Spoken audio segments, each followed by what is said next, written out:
Hey everybody, welcome. We're going to talk about estate planning mistakes that you can't afford to make, right? So I want to talk about some of the biggest things that I see out there. I've had never-ending amounts of experience in this transition to a new generation. And so I want to talk about what makes things easier. Avoiding these mistakes will make things easier for your heirs. First one, not starting early enough. Right when it's too late, it's too late. Okay, then there's the problem of mental health questioning, right? Easiest way to argue a trust or a will or a beneficiary form is to say that they weren't mentally sound when they made that change or that decision.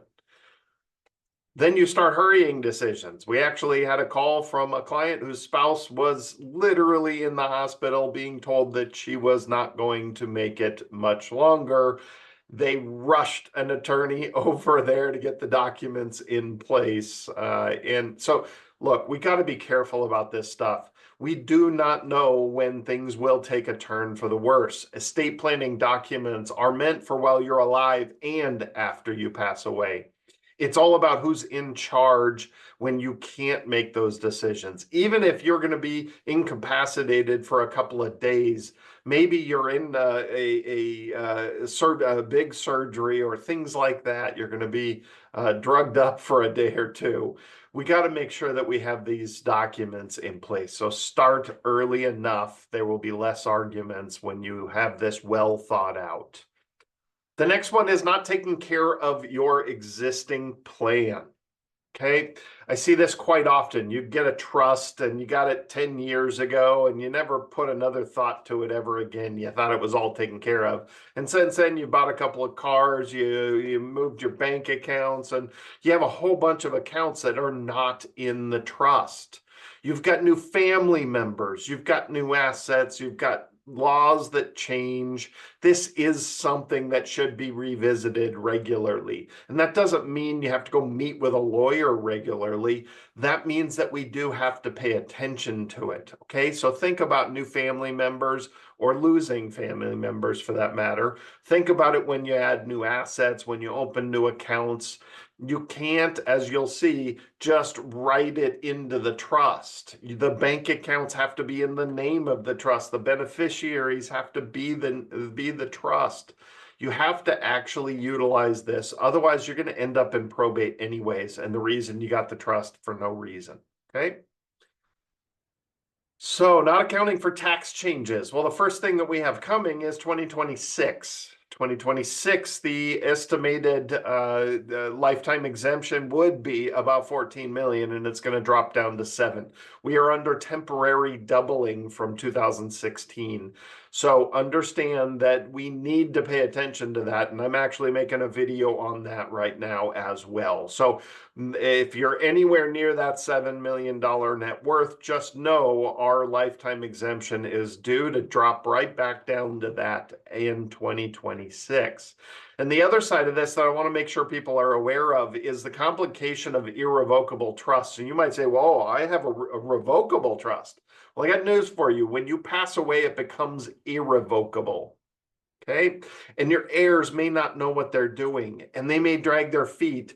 And this is why you found out that hey, your friend's estate took 3 years to disseminate. Please understand that if money stays in the trust, people make lots of mistakes and get exposed to this terrible tax rates and tax brackets. Okay, you compare this to your own personal taxation, this is ungodly higher. The first 3,000 is only taxed at 10%, but then it jumps right to 24%. From 3,000 to 11,000, you get taxed 24%. Okay, and then from 11 to 15, that's only $4,000. You get taxed 35%. And then everything over $15,000 gets taxed at 37%. Those are very, very, very high tax rates. And if people don't do things right and get this stuff cleaned up after you pass away, then that might be an issue. Okay, so make sure we understand all of this and make sure your heirs know what to do if, God forbid, something happens to you. Then Here's the big way you can avoid some of those problems. Stop overcomplicating a simple situation. Okay? There are a few things you have to know, and I've got videos on this as well. Will-based plans, not trust-based plans, will-based plans are best for most. Okay? And you'll see later why we all get pushed into trusts. But here's the deal. If you have real estate in beneficiary deed states, meaning a state that allows you to put a beneficiary on the title of your house, that transfers without probate. That's over half the states allow that. Okay, you have simple beneficiaries. In my family, it's my sister and myself, 50-50, pretty easy. If my own family, it's my daughter, it's pretty easy. Most people's families are pretty simple, okay? No business ownership. If you own a business that's going to live on after you, yeah, you probably want to have a trust to handle that. I see a lot of clients that, they own 25% of the family farm. Well, you're probably going to need a trust for that. And then less than the lifetime exemption, which again is going down to $7 million per person. So that's reeling it in a bit. So understand that, money, dollar amount doesn't necessarily have anything to do with whether you have a will-based plan or a trust-based plan. In states that allow beneficiary deeds on the real estate, you can pass everything through beneficiaries and not go to probate.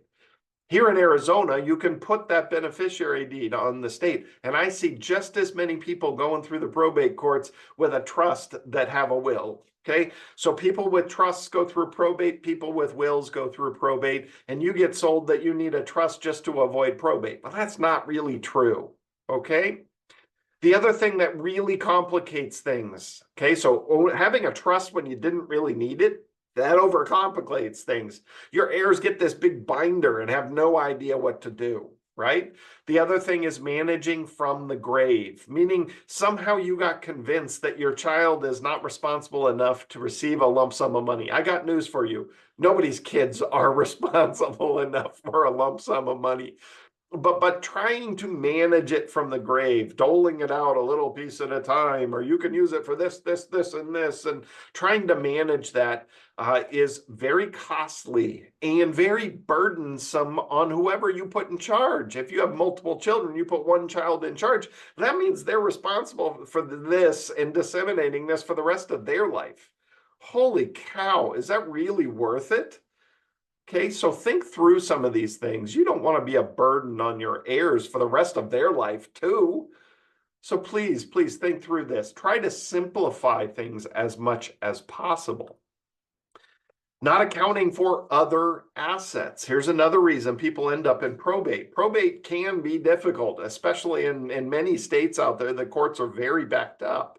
Here in Arizona, we have a simplified probate for some basic situations, but the reality is this can overcomplicate things, especially with the cryptocurrency world, because the holder of the cryptocurrency is not going to just transfer it to heirs without legally knowing who they're supposed to give it to.